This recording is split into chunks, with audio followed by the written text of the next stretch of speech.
Hello guys, तो मैं Sophia personal tutor से आपके लिए केमिस्ट्री की एक और नई वीडियो के साथ में।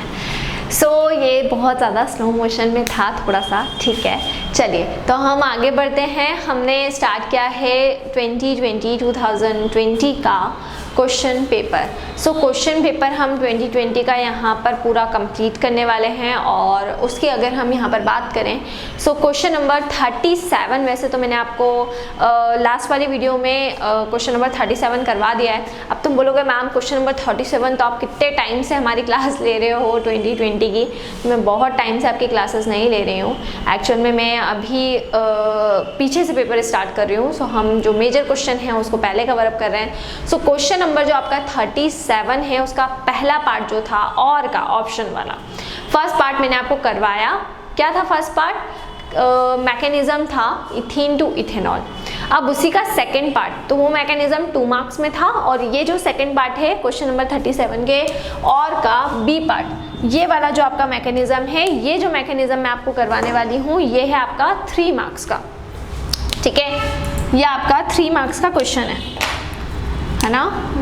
3 मार्क में ये क्वेश्चन आपको दिया हुआ है। आपको 3 मार्क में क्वेश्चन क्या दिया हुआ है, देखिए। Predict the reagent for carrying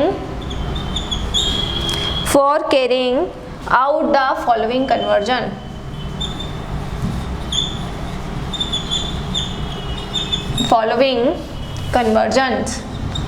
आपको कुछ कन्वर्जन्स में यहाँ पर करवाना है, दिए जाएंगे। और उसके अंदर कौन सा रिएजेंट हम यहाँ पर यूज़ करने वाले हैं उस रिएक्शन को पूरा करवाने के लिए, वो रिएजेंट आपको बताना है।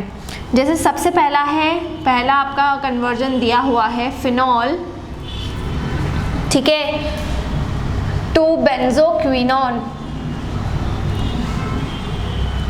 फिनॉल टू बेंजोक्विनोन, ये सबसे फर्स्ट आपका जो कन्वर्जन है वो दिया हुआ है कि फिनॉल से आपको किस में कन्वर्जन करना है, बेंजोक्विनोन में कन्वर्जन करना है। लेकिन इस कन्वर्जन को करने से पहले, ठीक है, देखिए इस क्वेश्चन में ऐसे तो पूछा आपसे केवल रिएजेंट ही, आपका केवल रिएजेंट का जो नाम और फॉर्मूला है वही अगर लिख देंगे तो आपको मार्किंग मिल जाएगी। लेकिन देखिए थोड़ा एग्जाम में अपना भी दिमाग लगाए हो। देखिए 5 मार्क्स में 3 मार्क्स में जो क्वेश्चन है, अगर आप रिएक्शन अगर लिख के आ रहे हैं तो उसमें बुराई क्या है। अगर आपको रिएक्शन आती है, देखिए अगर नहीं आ रही है तो फिर अगर सिर्फ रिएजेंट मालूम है तो रिस्क लेने की बिल्कुल ज़रूरत नहीं है। केवल रिएजेंट का नाम लिख दें, फॉर्मूला लिख दें, दैट्स इट। लेकिन अगर रिएक्शन आती है तो रिएक्शन को करके आए, मेरा ये सजेशन है आपको, ठीक है। तो फिनॉल से हमें काय में कन्वर्जन करना है, फिनॉल से बेंजोक्विनोन में हमें कन्वर्जन करना है।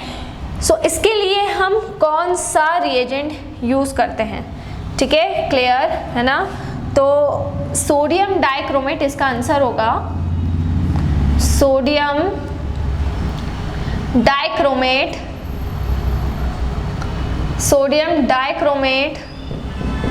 इन H2SO4।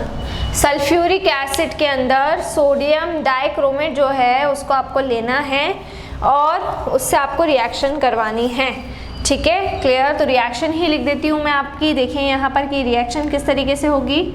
देखिए ये हम ले लेंगे फिनॉल, क्योंकि फिनॉल से ही हमें कन्वर्जन करवाना है। फिनॉल होता है बेंजीन के ऊपर OH, ठीक है। ये मेरा फॉर्मूला हो गया है फिनॉल का। अब इसके अंदर हम ले लेंगे सोडियम डाइक्रोमेट Na2Cr2O7। ये हो जाता है आपका sodium dichromate H2SO4 in the form of crystalline water, ठीक है। तो ये पर्टिकुलर रिएक्शन होती है। ऑक्सीडेशन यहाँ पर हो रहा है, बता दे रही हूँ मैं, ऑक्सीडाइज होगा, ठीक है। तो ये बना देता है, जैसे ही यहाँ पर ऑक्सीडेशन करेगा यहाँ पर आपका बन जाएगा ऊपर डबल बॉन्ड O और नीचे डबल बॉन्ड O। इसको हम कहते हैं बेंजोक्विनोन। अच्छा, इसके आगे कॉन्सेप्ट और मैं आपको बता देती हूँ। ये तो बेंजोक्विनोन आपका बन रहा है, लेकिन यही क्वेश्चन आपने जब हमने अल्कोहल फिनॉल ईथर पढ़ा था उसमें पढ़ा था कि जो बेंजोक्विनोन होता है, जैसे फिनॉल जो होता है, प्योर फिनॉल जो होता है वो कलरलेस होता है बेसिकली, लेकिन ये कलर क्यों फॉर्म करता है? तो रीज़न वही है कि जो फिनॉल होता है वो जैसे ही किसके इंट्रैक्शन में आता है, जैसे ही इंट्रैक्शन में आएगा किसके साथ में, ऑक्सीजन के इंट्रैक्शन में आएगा, तो वैसे ही यहाँ पर क्या बन जाता है, वैसे ही यहाँ पर बेंजोक्विनोन का फॉर्मेशन हो जाएगा। ऑक्सीजन ऊपर भी आ जाएगा और ऑक्सीजन कहाँ आ जाता है, नीचे भी आ जाता है। सो इस केस में हमारा जो बनता है उसको हम क्या कहते हैं, उसको हम कहते हैं बेंजोक्विनोन। अब ये जो बेंजोक्विनोन होता है ये और फिनॉल से रिएक्शन जब करता है तो फिनोक्विनोन का फॉर्मेशन कर देता है, और जैसे ही वो फिनोक्विनोन बनता है तो वहाँ पर उस फिनोक्विनोन के फॉर्मेशन की वजह से जो फिनॉल होता है उसका कलर पिंक हो जाता है। ठीक है, तो पिंक कलर हो जाता है फिनॉल का। क्यों होता है पिंक कलर? इत्तेफाक से आज मैंने भी पिंक पहना हुआ है। सो पिंक कलर इसीलिए होगा क्योंकि फिनॉल आ गया है किसके कांटेक्ट में, एयर के कांटेक्ट में आ गया है, और उसके कांटेक्ट में आने की वजह से वो फिनोक्विनोन का फॉर्मेशन करेगा और उस वजह से वो पिंक कलर देता है। अल्कोहल फिनॉल ईथर में मैंने एक क्वेश्चन इसके ऊपर आपको करवाया हुआ है, अगर आपको नहीं अभी भी समझ में आया हो तो वहाँ से जाके आप देख सकते हैं। चलिए सेकंड कन्वर्जन की तरफ हम बढ़ते हैं। देखिए 2020 में जो कन्वर्जन आए थे बहुत ही इजी से कन्वर्जन थे, सीधे सीधे कन्वर्जन थे। देखिए एक ही स्टेप में आप देख सकते हैं कि ये कन्वर्जन है और बस आपको इसके रिएजेंट मालूम होना चाहिए। रिएजेंट अगर आपको याद है तो बहुत अच्छी बात रहेगी। तो जो भी रिएक्शन में हो रही है एटलीस्ट उसके रिएजेंट आपको मालूम होना चाहिए। तो एनिसॉल से अब हम बना रहे हैं पैराब्रोमो एनिसॉल। अब इसमें हमको क्या बताना है, एनिसॉल से जब हम पैराब्रोमो एनिसॉल बनाएंगे तो इसके अंदर हमको रिएजेंट बताना है कि इसमें जो रिएजेंट होगा वो कौन सा होगा कि जब हम एनिसॉल से पैराब्रोमो एनिसॉल बना रहे हैं। ठीक है, तो इसमें रिएजेंट क्या होगा, ब्रोमीन एंड एसिटिक एसिड। ठीक है, clear, bromine and acetic acid. Reaction में आपको बताती हूँ। देखिए एनिसॉल का फॉर्मूला क्या होता है, ये आपकी बेंजीन रिंग और इसके ऊपर आ जाता है OCH3। ये होता है हमारा एनिसॉल, इसको हम कहते हैं। और इसकी रिएक्शन में करवाती हूँ ब्रोमीन के साथ में, मतलब कि Br2 के साथ में इसकी हम क्या करवा रहे हैं, रिएक्शन, और किसकी प्रेजेंस में, एसिटिक एसिड की प्रेजेंस में। तो यही हमारे रिएजेंट हो गए। आप चाहे तो नाम लिख सकते हैं, ब्रोमीन प्लस एसिटिक एसिड। ठीक है, क्लियर। तो यहाँ पर जो बनता है, वैसे तो ऑर्थो एंड पैरा बनता है, लेकिन जो पैरा बनता है पैराब्रोमो एनिसॉल उसकी यील्ड 90% तक होती है। ठीक है, तो जो प्रोडक्ट हम बनाने वाले हैं उसकी यील्ड कितनी होगी, 90% तक उसकी यील्ड होती है। तो OCH3 एज इट इज़ रहेगा, ईथर का जो फॉर्मेशन है वो एज इट इज़ रहेगा, और Br यहाँ पर आकर क्या हो जाएगा, जुड़ जाएगा और प्लस होके HBr निकल जाएगा। इसको हम कहेंगे पैराब्रोमो एनिसॉल। तो देख रहे हैं आप रिएक्शन में कुछ भी नहीं है, रिएजेंट अगर याद है तो रिएक्शन ऐसे होगी, ऐसे। ठीक है, क्योंकि रिएक्शन से रिएजेंट हमको याद है, तो रिएजेंट मालूम होना चाहिए, तो रिएक्शन बहुत ही फटाफट आप क्या कर लेंगे, सॉल्व कर लेंगे। चलिए ये 1 मार्क, ये 1 मार्क, 2 मार्क जिन्होंने किया होगा 2020 एग्ज़ाम में उनको बिल्कुल इसके 2 मार्क्स मिले होंगे। चलिए क्वेश्चन नंबर 3 की तरफ, थर्ड कन्वर्जन हमारा। सो बात करते हैं अगर हम थर्ड कन्वर्जन की, हमारा कौन सा कन्वर्जन है ये, कन्वर्जन नंबर 3। सो हमारा कन्वर्जन नंबर अब 3 क्या है वो हम देख लेते हैं। तो हमारा कन्वर्जन नंबर 3 है फिनॉल टू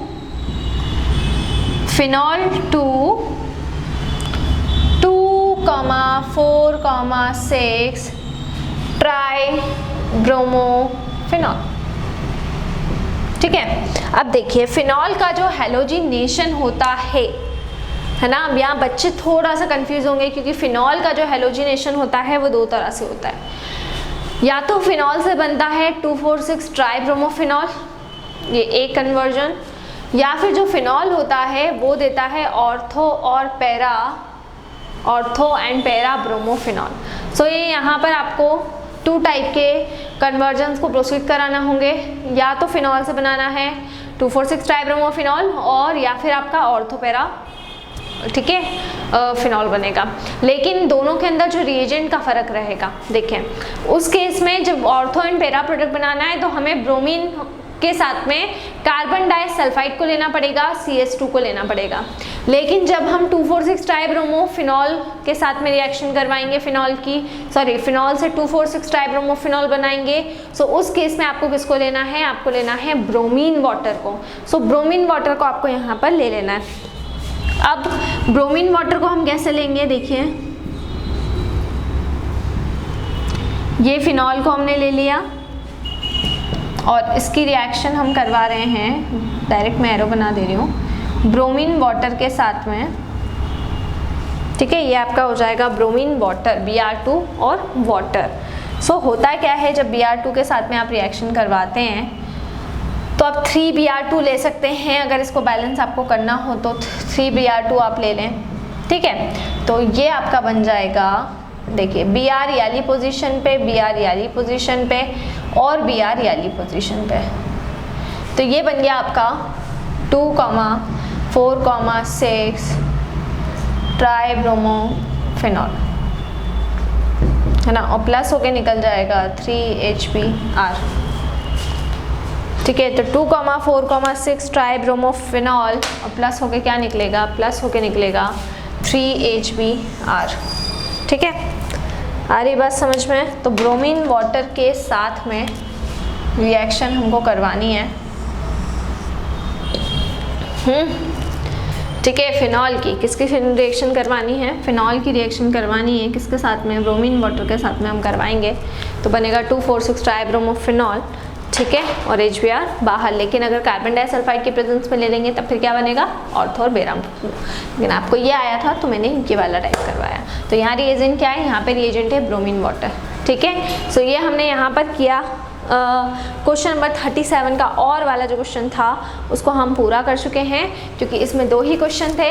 एक था मैकेनिज्म ऑफ हाइड्रेशन हाइड्रेशन आपको आया नहीं था, हाइड्रेशन आपको याद रखना था, इथीन से इथेनॉल बनाने को। और दूसरे क्वेश्चन में ये 3 आपके रिएजेंट्स थे जिसके अंदर आपको रिएक्शन बतानी थी, benzene to phenol to benzoquinone, उसके बाद में था एनिसॉल टू पैराब्रोमोएनिसॉल और थर्ड था फिनॉल टू 2,4,6 ट्राइब्रोमोफिनॉल। तो ये 5 मार्क का आपका क्वेश्चन था, ऑप्शन में था। मतलब अगर आप ये दोनों पार्ट को कवर अप करते हैं तो आपको 5 मार्क्स मिलेंगे। 2 मार्क्स वो मैकेनिज्म के मिलेंगे और 3 मार्क्स इसके मिलेंगे।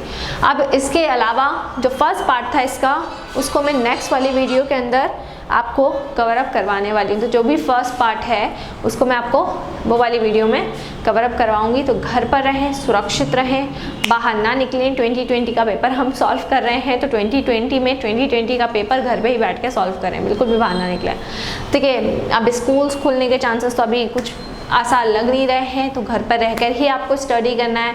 सो खुद को प्रिपेयर करें, अच्छे से पढ़ाई करें। और अगर आप हमसे ऑनलाइन होम क्लासेस पढ़ना चाहते हैं तो हम आपको ऑनलाइन होम क्लासेस की फैसिलिटी भी प्रोवाइड कर रहे हैं। हमसे ऑनलाइन होम क्लासेस पढ़ने के लिए डिस्क्रिप्शन में जाकर सारी डिटेल्स ले लें और हमसे कॉन्टेक्ट करें। घर पर रहें, सुरक्षित रहें, बाहर ना निकलें, बहुत ज़रूरी हो तो ही बाहर निकलें। Stay home, stay safe and study hard. दूसरी चीज़, मैंने आपको देखिए 11-12 का सिलेबस करवाया हुआ है, 9 का पूरा केमिस्ट्री करवाया हुआ है, 10th के 2 चैप्टर्स हमारे हो चुके हैं। तो जितना ज़्यादा हो सके घर पर रहकर ही इस टाइम को यूटिलाइज़ करें और घर पर रहकर ही पढ़ें। Thank you so much.